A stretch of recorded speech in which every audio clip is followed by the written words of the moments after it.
Hello guys, welcome back.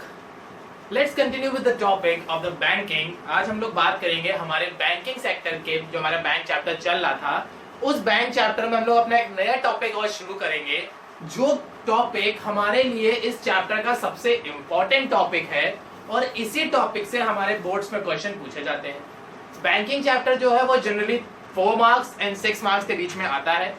इसमें जो questions पूछे जाते हैं वो इसी टॉपिक से पूछे जाते हैं जो कि आज हम लोग पढ़ने जा रहे हैं। आज का जो टॉपिक है हमारा वो है हमारा कंट्रोल ऑफ मनी सप्लाई कि हम लोग जो आरबीआई है जो सेंट्रल बैंक है वो सेंट्रल बैंक कौन से ऐसे इंस्ट्रूमेंट का इस्तेमाल करती है जिनके थ्रू वो हमारी इकोनॉमी में मनी सप्लाई बढ़ा सकती है या मनी सप्लाई को कम कर सकती है। यानी कि ये जो सेंट्रल बैंक है या जो आरबीआई है वो कौन कौन से ऐसे इंस्ट्रूमेंट फॉलो करती है जिससे वो क्रेडिट को कंट्रोल कर पाती है। तो इंस्ट्रूमेंट ऑफ क्रेडिट कंट्रोल या फिर इंस्ट्रूमेंट ऑफ मनी सप्लाई आज हम इस क्लास में समझेंगे कि ये क्या होते हैं। ठीक, तो इंस्ट्रूमेंट समझने से पहले हम लोग ये समझ लेते हैं कि मनी सप्लाई क्या होती है, क्योंकि तभी तो जब आपको पता हो कि मनी सप्लाई क्या होती है तभी तो आप उसको कंट्रोल कर पाओगे। नहीं तो अगर आपको पता ही नहीं है कि वो चीज है क्या तो आप उसको कंट्रोल कर पाओगे। अब आपको अपनी बीमारी के बारे में पता ही ना हो तो मेडिसिन किस चीज की लोगे? कोई मेडिसिन ले नहीं पाओ क्योंकि आपको अपनी डिजीज ही नहीं पता, बीमारी ही नहीं पता। तो सबसे पहले जानते हैं कि मनी सप्लाई होती क्या है। Money supply it is the total value of money. क्या होती है हमारी ये? It is the total value of money available in an economy at a point of time. एक पर्टिकुलर टाइम पीरियड पे या एक पर्टिकुलर पीरियड ऑफ टाइम पे जितना पैसा हमारी इकोनॉमी में अवेलेबल होता है वो अवेलेबिलिटी ऑफ मनी मेरी कहलाती है मनी सप्लाई। जैसे एक एग्जांपल लेते हैं, आप मूवी देखने जा रहे हो और आपकी जेब में 1000 रुपए पड़े हुए हैं तो आप मनी सप्लाई कितनी कर सकते हो? मार्केट में पैसा कितना खर्चा कर सकते हो? 1000 रुपए तक, उससे ज्यादा कर पाओगे? नहीं कर पाओगे ना। क्यों? क्योंकि आपके पास उस पर्टिकुलर टाइम में पैसा कितना है? 1000 रुपए। वही आप मूवी देखने जा रहे हो, आपके पास 10,000 रुपए जेब में हो तो आप मनी सप्लाई कितने तक की कर सकते हो? 10,000 तक की कर सकते हो। क्यों? क्योंकि उस पर्टिकुलर टाइम पीरियड पे आपके पास 10,000 रुपए है। तो मनी सप्लाई का मतलब होता है कि एक पर्टिकुलर पीरियड ऑफ टाइम पे मेरे पास जितना पैसा अवेलेबल है हमारी इकोनॉमी में या हमारे पास वो टोटल वैल्यू ऑफ मनी मेरी कहलाती है मनी सप्लाई। बात समझ में आ गई ना? तो मनी सप्लाई हमारी क्या होती है? Total value of money available in an economy at a particular period of time. एक पर्टिकुलर पीरियड ऑफ टाइम पे मेरे पास जितना वैल्यू ऑफ मनी अवेलेबल होता है वो मेरी कहलाती है मनी सप्लाई। अब बात करते हैं कंट्रोल ऑफ मनी सप्लाई की कि हमें यहाँ पे जो ये कंट्रोल है, कंट्रोल का मतलब क्या हो गया? हमें मनी सप्लाई को कंट्रोल करने की जरूरत क्या है? मनी सप्लाई क्यों कंट्रोल करे भाई? तो यहाँ पे क्या है कि मनी सप्लाई को कंट्रोल करने के लिए जो हमारी आरबीआई है या जो हमारे सेंट्रल बैंक है वो बहुत सारी चीजें फॉलो अप करते हैं। बहुत सारे ऐसे इंस्ट्रूमेंट होते हैं जिनके थ्रू हमारी आरबीआई जो है वो मनी सप्लाई कंट्रोल करती है। तो सबसे पहले यह समझ लेते हैं कि मनी सप्लाई कंट्रोल करते क्यों है, क्या जरूरत है मनी सप्लाई कंट्रोल करने की। तो जैसा कि मैंने आपको बताया था पहले भी अपनी वीडियो क्लास में या मनी वाले चैप्टर में मैंने आपको बताया था कि RBI is the producer of money. RBI जो है वो क्या है? मनी का प्रोड्यूसर है, वो मनी प्रोड्यूस करता है। ठीक बात। अब जब वो मनी प्रोड्यूस करता है, मनी बनाता है तो सप्लाई भी वही कर रहा होगा, सप्लायर भी वही होगा। आरबीआई, गवर्नमेंट, कमर्शियल बैंक ये सप्लायर हो जाएंगे हमारे। तो यहाँ पे कंट्रोल ऑफ मनी सप्लाई का मतलब हो गया कि जो आरबीआई है वो मनी सप्लाई कब ज्यादा करेगा और कब कम करेगा। मतलब यहाँ बात देखिए, बहुत टेक्निकल पॉइंट है ये, बहुत ध्यान से इसको समझिएगा। आरबीआई किस पीरियड ऑफ टाइम पे मनी सप्लाई बढ़ाएगा और किस पीरियड ऑफ टाइम पे मनी सप्लाई कम करेगा। ठीक, अब यहाँ पे इसको इस तरह से समझिए, अगर मार्केट में पैसा बहुत है, मतलब आप लोगों के पास पैसा भरपूर है, हम सभी के पास बहुत पैसा है, कोई पैसे की कोई कमी है ही नहीं हमारे पास, ठीक है ना। तो अब जब हमारे पास पैसे की कोई कमी है नहीं, कोई मनी दिक्कत प्रॉब्लम है नहीं, तो क्या वहां पे आरबीआई को और सप्लाई करने की जरूरत है और देने की जरूरत है? नहीं है। जैसे एक एग्जांपल ले लेते हैं, यहाँ पे एक एग्जांपल, यहाँ पे ये मेरी आरबीआई हो गई और ये मेरी पब्लिक हो गई। आरबीआई की जगह हम लोग कंसीडर कर ले रहे हैं यहाँ पे फादर और पब्लिक की जगह कंसीडर कर ले रहे हैं सन। ठीक, अब अगर यहाँ पे पब्लिक या सन के पास, बेटे के पास बहुत पैसा है अगर बेटे के पास, आप लोगों के पास बहुत पैसा है, पैसे की कोई कमी नहीं है आप लोग के पास, तो क्या आपके फादर आपको मनी सप्लाई देंगे? पैसा आपको देंगे, पॉकेट मनी देंगे? नहीं देंगे। जब तक हम लोग नहीं कमाते हैं, जब तक उनके बच्चे नहीं कमाते हैं, तब तक पापा मम्मी पूरा पैसा देते हैं, पॉकेट मनी देते हैं, खर्चे उठाते हैं, सब कुछ करते हैं। जैसे ही आप अर्न करना शुरू कर देते हो, तो क्या फादर आपके पैसे देते हैं आपको? नहीं देते हैं। सेम एज इट इज, अगर पब्लिक के पास बहुत पैसा मतलब उसके पास पैसे की कमी नहीं है, वो जो चाहती है वो खरीद लेती है। आपको चाहिए कि हमें भैया कार लेनी है, आपने कार ले लिया। आपने सोचा हमें ट्रक लेना, आपने ट्रक ले लिया। आपने सोचा हमें प्लेन लेना, आपने प्लेन खरीद लिया। आपने सोचा हमें अपना हेलीकॉप्टर लेना, आपने हेलीकॉप्टर ले लिया। आपने सोचा हमें अपने एक आइलैंड खरीदना, आपने आइलैंड खरीद लिया। मतलब आपके पास पैसा कोई कमी नहीं है और आप जो चाहते हो वो खरीद सकते हो।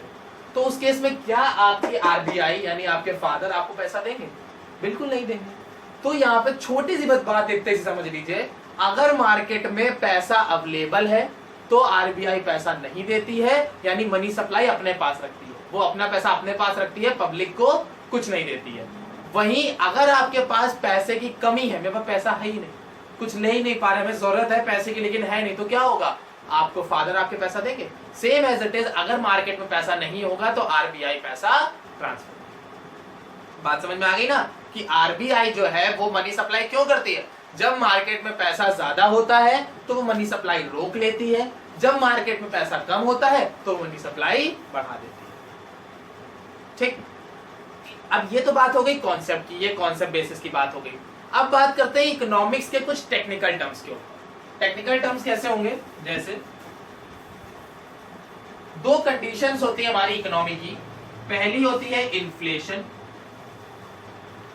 दूसरी होती है डिफ्लेशन। ठीक, पहली कंडीशन क्या होती है? इन्फ्लेशन। इन्फ्लेशन का मतलब होता है महंगाई। महंगाई कैसे की हो गई? मतलब मार्केट में बहुत चीजें महंगी हो रखी हैं। तो अब इन्फ्लेशन का कॉन्सेप्ट थोड़ा समझने की कोशिश करिएगा कि इन्फ्लेशन आती कैसे या किस तरीके से इन्फ्लेशन आ रही है मार्केट में। इन्फ्लेशन का मतलब है महंगाई और डिफ्लेशन का मतलब होता है मंदी। इन्फ्लेशन क्या होता है? महंगाई होती है, यानी बहुत ज्यादा चीजें महंगी हो रखी हैं। और डिफ्लेशन का मतलब क्या होता है? मंदी का दौर चल रहा है, चीजें बहुत सस्ती। ये दोनों कॉन्सेप्ट जो है बहुत वास्ट कॉन्सेप्ट है, बहुत बड़े कॉन्सेप्ट है, जिसको वीडियो में हम लोग आगे डिस्कस करेंगे थोड़ा सा आगे बढ़ के। पहले हम लोग डिस्कस कर लेते हैं कि कौन कौन से इंस्ट्रूमेंट मेरे होते हैं। इंस्ट्रूमेंट के बाद मैं आपको डिटेल में इन्फ्लेशन और डिफ्लेशन क्लियर कर दूंगा। हमारे जो कंट्रोल ऑफ मनी सप्लाई होते हैं या मनी सप्लाई को कंट्रोल करने के दो तरीके होते हैं, क्वालिटेटिव और क्वांटिटेटिव। जैसे मैंने अभी आपको बताया कि अगर आपको मनी सप्लाई कंट्रोल करना हो तो मनी सप्लाई को कंट्रोल करने के लिए आप कंट्रोल क्यों करते हैं? क्योंकि पैसा या तो देना होता है या नहीं देना होता, दो चीजें होती हैं।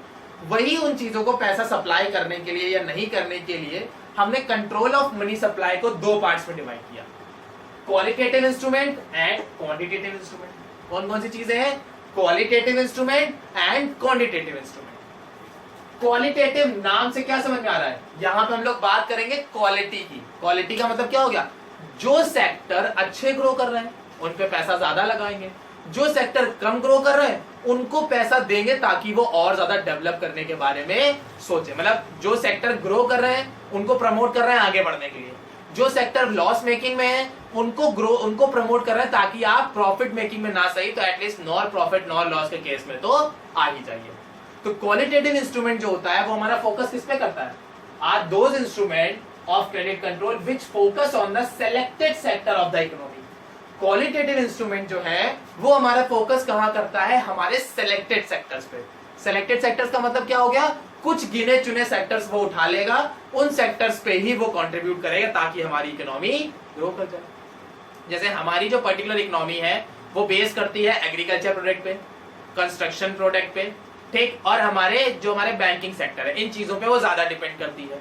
तो जो आरबीआई होती है वो क्या करती है? पहले इन सेक्टर को बढ़ाने की कोशिश करती है। जैसे लॉकडाउन चल रहा है तो लॉकडाउन जब से स्टार्ट हुआ है और आज तक की डेट के लिए सिर्फ एक सेक्टर ऐसा था जिसके ऊपर कोई रूल्स एंड रेगुलेशन नहीं थे और वो था मेरा एग्रीकल्चर। एग्रीकल्चर आपका मार्च में भी चल रहा था, अप्रैल में भी चल रहा था, मई में भी चल रहा था और जून में भी चलेगा।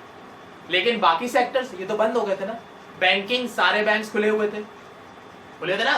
तो वही चीज यहाँ पे है कि कुछ सेक्टर्स हमारे ऐसे होते हैं जिन सेक्टर्स में हमारी आरबीआई जो है वो स्पेशली फोकस करती है कि उनमें कैसे हम मनी सप्लाई ज्यादा कर सकते हैं या मनी सप्लाई कम कर सकते हैं। बात समझ आ गई? तो क्वालिटेटिव इंस्ट्रूमेंट क्या होते हैं, जो हमारे कुछ सेलेक्टेड सेक्टर्स पे ध्यान देते हैं कि उन सेक्टर्स को हमें पैसा कब देना है और कब नहीं देना है। दूसरे मेरे आते हैं क्वांटिटेटिव इंस्ट्रूमेंट। क्वांटिटेटिव इंस्ट्रूमेंट का मतलब होता है are those instrument of credit which focus on the overall supply.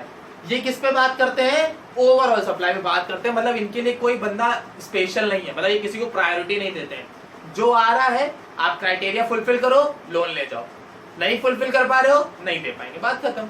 मतलब आप किसी भी सेक्टर के हो, किसी भी कास्ट के हो, किसी भी रिलीजन के हो, किसी भी कम्युनिटी के हो, किसी भी स्टेट के हो, किसी भी कंट्री के हो, किसी भी सिटी के हो, अगर आप उनके डॉक्यूमेंट क्राइटेरिया को फुलफिल कर रहे हैं, एलिजिबिलिटी क्राइटेरिया फुलफिल कर रहे हो, तो फिर हम आपको लोन देने के लिए तैयार हैं। बट अगर आप नहीं फुलफिल कर रहे हो तो हम आपको लोन नहीं देंगे। तो यहाँ पे बात क्वांटिटी की है। बात किस चीज की यहाँ पे बात है क्वांटिटी की। क्वांटिटी की कैसे, कब क्वांटिटी ज्यादा करनी है या कब क्वांटिटी कम करनी है। यहाँ पे मनी सप्लाई की क्वांटिटी की बात होती है। क्वांटिटेटिव इंस्ट्रूमेंट में मनी सप्लाई की क्वांटिटी होती है और क्वालिटेटिव इंस्ट्रूमेंट में सेक्टर्स की क्वांटिटी होती है कि कितने सेक्टर्स होंगे, 2, 4, 5, 10। क्वालिटेटिव इंस्ट्रूमेंट में सेक्टर की क्वांटिटी होती है, क्वांटिटेटिव इंस्ट्रूमेंट में मनी सप्लाई की क्वांटिटी होती है। बात समझ में आ गई। अब क्वांटिटेटिव इंस्ट्रूमेंट में supply of money is lower to tackle the inflation. आप मनी सप्लाई को कम कर दोगे अगर मार्केट में इन्फ्लेशन है। इन्फ्लेशन अभी मैं आगे बताऊंगा तो क्लियर हो जाएगा। अगर आपके यहाँ इन्फ्लेशन है तो मनी सप्लाई लोअर कर देंगे। अगर आपके यहाँ इन्फ्लेशन का टाइम पीरियड है तो जो आपकी सप्लाई है उसको आप लोअर कर दोगे। वहीं अगर आपके यहाँ डिफ्लेशन का पीरियड है तो आप मनी सप्लाई बढ़ा दोगे। बात समझ में आ गई। अगर आपके यहाँ इन्फ्लेशन का टाइम पीरियड है तो मनी सप्लाई कम कर दोगे। अगर आपके यहाँ डिफ्लेशन का टाइम पीरियड है तो मनी सप्लाई आप बढ़ा दोगे। इन्फ्लेशन है कम कर दोगे, डिफ्लेशन है बढ़ा दोगे। अब डिस्कस कर लेते हैं कि इन्फ्लेशन और डिफ्लेशन होता क्या है। तो इन्फ्लेशन डिफ्लेशन समझ लेते हैं।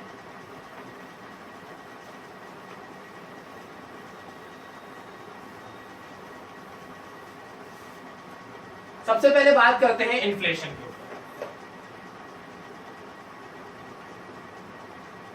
इन्फ्लेशन का मतलब होता है हमारी इकोनॉमी में महंगाई चल रही। महंगाई का मतलब सारे जो भी गुड्स अवेलेबल है सबके प्राइसेस बढ़ चुके हैं। इन्फ्लेशन का मतलब क्या होता है, increase in prices. Increase in prices, ठीक। अब बच्चों थोड़ा सा आप फ्लैशबैक में जाइए, थोड़ा सा आप पीछे जाइए। 11th में हमारा एक चैप्टर था डिमांड, है ना। 11th में चैप्टर क्या था, डिमांड चैप्टर था। उस डिमांड में एक टॉपिक था हमारा लॉ ऑफ डिमांड। हाँ, लॉ ऑफ डिमांड हमारा क्या कहता था, law of demand refer to the condition in which there is a inverse relationship between the price and its demand, quantity demand, price and its quantity demanded, कि हमारे price और demand के बीच में क्या होता था, इनवर्स रिलेशन होता था। तो अगर यहाँ पे क्या होता था, हमारे लॉ ऑफ डिमांड के अकॉर्डिंग अगर हमारे यहाँ पे डिमांड ज्यादा है, सॉरी, अगर यहाँ पे हमारे प्राइसेस ज्यादा है तो डिमांड कम हो जाएगी, वही प्राइसेस कम है तो डिमांड बढ़ जाएगी। बात समझ में आ गई ना, क्या हो गया, इनवर्स रिलेशन है ना। इनवर्स रिलेशन कैसे, अगर चीजें के दाम बढ़ जाएंगे, चीजें महंगी हो जाएंगी तो क्या होगा, उसकी डिमांड कम हो जाएगी क्योंकि हम ले ही नहीं पाएंगे, पैसा ही नहीं है ना। अगर किसी चीज के दाम बढ़ जाते हैं तो क्या होगा, हम अफोर्ड नहीं कर पाएंगे। अफोर्ड नहीं कर पाएंगे तो अपने आप ही डिमांड कम हो जाएगी। जैसे ये मार्कर है, ये मार्कर 20 रुपए का मिलता है, अब इस मार्कर के रेट 50 रुपए हो जाए तो बहुत सारे लोग ऐसे होंगे जो इस मार्कर को खरीदना बंद कर देंगे, तो डिमांड कम हो गई ना। तो अगर प्राइसेस बढ़ते हैं तो डिमांड कम हो जाएगी, वही प्राइसेस कम होते हैं तो डिमांड बढ़ जाएगी। अब आते हैं इन्फ्लेशन की तरफ। इन्फ्लेशन के दौर में क्या होता है कि मेरे चीजों के दाम बढ़ जाते हैं, प्राइसेस बढ़ जाते हैं। तो प्राइसेस क्यों बढ़ जाते हैं, प्राइसेस बढ़ने का रीजन होता है इंक्रीज इन डिमांड। लोग डिमांड ज्यादा करने लग जाते हैं। डिमांड ज्यादा करने से क्या होता है, शॉर्टेज ऑफ गुड्स होती है, ठीक। क्या होता है यहाँ पे कि आपके इन्फ्लेशन के टाइम पे या महंगाई कैसे आती है, पहले समझते हैं। इन्फ्लेशन तो समझ में आ गया, महंगाई होती है, प्राइसेस बढ़ जाते हैं। प्राइसेस बढ़ते कैसे हैं, प्राइसेस बढ़ने के पीछे रीजन होता है लोगों की डिमांड। जब आप किसी चीज की डिमांड ज्यादा करोगे, बहुत ज्यादा मांगोगे, अब आप दुकान वाले के पास गए, भैया इसके 1000 मार्कर दे देना, दूसरा पहुंचा भैया इसके 1000 दे दो, तीसरा पहुंचा भैया इसके 1000 दे दो। अब लेने वाले 3 लोग हो गए, उसके पास सिर्फ 1000 ही क्वांटिटी है, तो वो क्या करेगा? वो कहेगा भैया 1000 के तो नहीं, अब 1200 के हो गए, किसको लेने हैं? तो जाहिर सी बात है 3 में से कोई एक ही कहेगा चला 1200 में हमको दे दो, तो अब उसके प्राइसेस क्या सेट हो गए? 1200 हो गए। तो क्यों? क्योंकि हमने डिमांड इतनी ज्यादा कर रखी हुई है। डिमांड ज्यादा करने की वजह से क्या होता है? प्राइसेस बढ़ जाते हैं। क्यों? डिमांड ज्यादा करोगे तो चीजों की शॉर्टेज हो जाएगी, शॉर्टेज हो जाएगी तो अपने आप प्राइसेस बढ़ जाएंगे। बात समझ में आ गई? प्राइस बढ़ने के पीछे रीजन क्या है? क्योंकि हम डिमांड ज्यादा कर रहे हैं। डिमांड ज्यादा कब कर पाते हैं? अब ये समझने वाली बात है कि कौन सा पीरियड ऐसा होता है जहां पे हम डिमांड ज्यादा करते हैं। तो डिमांड ज्यादा कब करेंगे? जब मेरी परचेजिंग पावर ज्यादा होगी।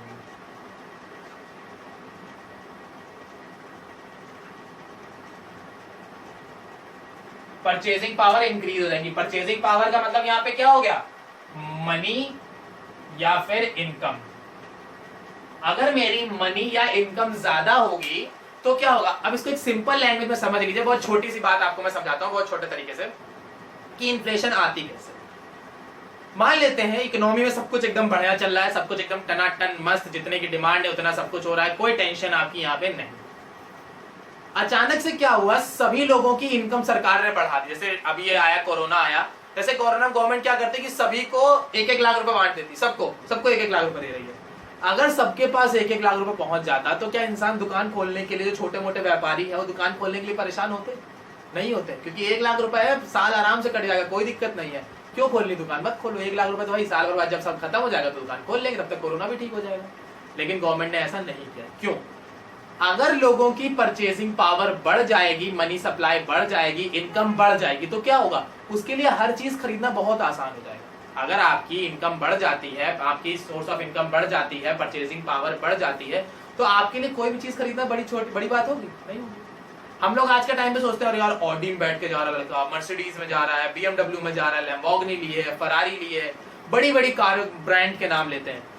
क्यों लेते हैं? वो बड़े क्यों हैं? क्योंकि हम अभी उसको अफोर्ड करने के कैपेबल नहीं है। जब हम उसको अफोर्ड कर लेंगे तो मेरे लिए आम बात हो जाएगी, है ना? जैसे अब आप जितने भी स्टूडेंट्स देख रहे हैं, सबके पास अलग अलग फोन्स होंगे। किसी के लिए सैमसंग अफोर्ड करना बहुत बड़ी बात होगी क्योंकि वो इंटेक्स या लावा चला रहा होगा। किसी के लिए OnePlus अफोर्ड करना बड़ी बात होगी क्योंकि वो यहाँ पे ओप्पो, वीवो और इनमें खुश है। किसी के लिए आईफोन अफोर्ड करना बड़ी बात होगी क्योंकि वो छोटे से ब्रांड में अभी। तो यहाँ पे हर किसी के लिए कोई ना कोई ब्रांड बड़ा है। क्यों बड़ा है? क्योंकि वो उसको अभी परचेज नहीं कर पा रहा, उसके पास उतना पैसा नहीं है। लेकिन अगर सभी के पास पैसा अवेलेबल हो जाएगा तो पैसा अवेलेबल होने से क्या होगा? मेरे पास पैसा है, मैं कुछ भी ले सकता हूँ, कोई दिक्कत नहीं है। तो जब मैं कुछ भी ले सकता हूं तो क्या होगा? मैं किसी भी चीज को खरीदने के लिए कैपेबल हूं, तो मैं 10 रुपए वाली चीज भी 1000 में लेने के लिए तैयार हो जाऊंगा।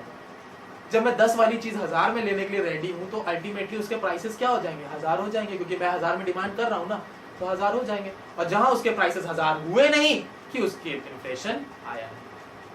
जैसे एक छोटा सा एग्जांपल और लेते हैं, आप सभी ने देखी होगी once upon a time in Mumbai, सबने देखी वंस अपॉन। उसमें जो अजय देवगन है वो एक अमरूद लेने जाता है और उस अमरूद की कीमत 1 रुपए 2 रुपए वो बोलता है, लेकिन उसको एग्जांपल दे दे के उसकी कीमत 1000-2000 पहुंचा देता है। क्यों? क्योंकि उसके पास पैसा है। उसके पास इतना पैसा है कि वो 2 रुपए वाली चीज भी 2000 में खरीदने के लिए तैयार है, वो अफोर्ड कर सकता है। तो उससे क्या होगा? उस अमरूद वाले को क्या लगेगा? यार 2000 में लिया तो भाई अमरूद की कीमत होगी 2000, तभी तो लिया है, नहीं तो ऐसा थोड़ी लेगा। तो अगली बार से वो अमरूद वाला क्या करेगा? उसको 2000 का ही बताएगा।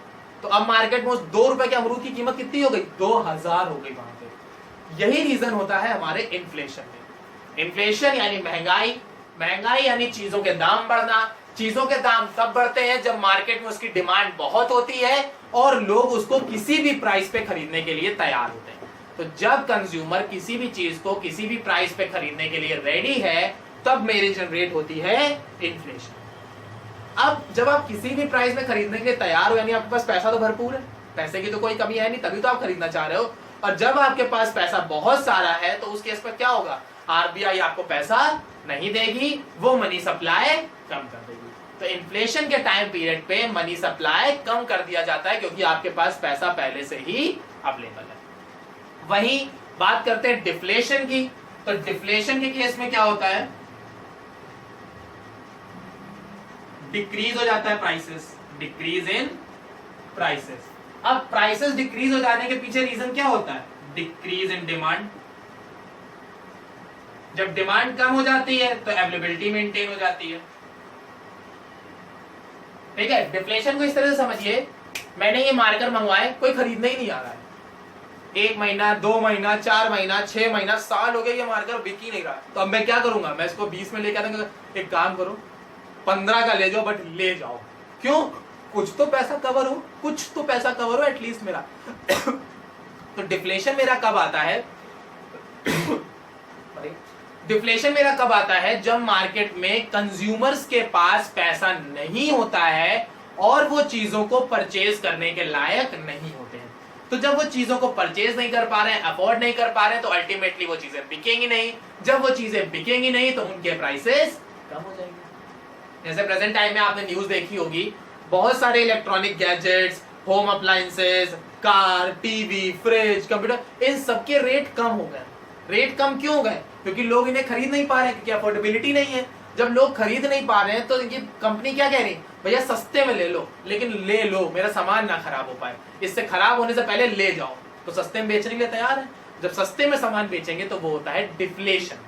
तो डिफ्लेशन के केस में क्या होता है, लोगों के पास इनकम नहीं होती है, यानी इनकम नहीं है तो परचेजिंग पावर नहीं है, परचेजिंग पावर नहीं है तो डिमांड नहीं करेंगे, डिमांड नहीं करेंगे तो सप्लायर के पास गुड्स बचे रहेंगे। जब उसके पास गुड्स बचे रहेंगे तो क्या होगा, मार्केट में प्राइसेस कम हो जाएंगे, और जब मार्केट में उसके प्राइसेस कम हो जाएंगे तो मार्केट में आ जाएगी डिफ्लेशन। जब डिफ्लेशन में लोगों के पास पैसा नहीं है तो सेंट्रल बैंक क्या करेगी, लोगों को पैसा देगी, लोनिंग के थ्रू लोन बांटेगी, लो भैया लोन ले जाओ, लोन ले लो, लोन ले लो। क्यों ले लो, ताकि आप सभी के पास पैसा आए और आप उस पैसे को मार्केट में खर्चा करो और मार्केट की इकोनॉमी फिर से बैलेंस हो।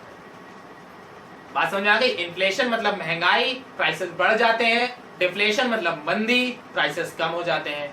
महंगाई का दौर होगा तो आरबीआई आपको मनी सप्लाई नहीं करेगी, पैसा रोक लेगी अपने पास। वहीं डिफ्लेशन होगा तो आरबीआई पैसा आपको देगी, पैसा डिस्ट्रीब्यूट करेगी, ताकि आप इकोनॉमी में उसको खर्चा करो और खर्चा करने के बाद आप इकोनॉमी को बैलेंस करो। तो आज की क्लास में हमने पढ़ा money supply, control of money supply, 2 instrument of money supply, inflation and deflation. Next video जो हमारी होगी वो होगी हमारे instrument of money supply, instrument of credit control. आज की क्लास के लिए इतना ही। Thank you class.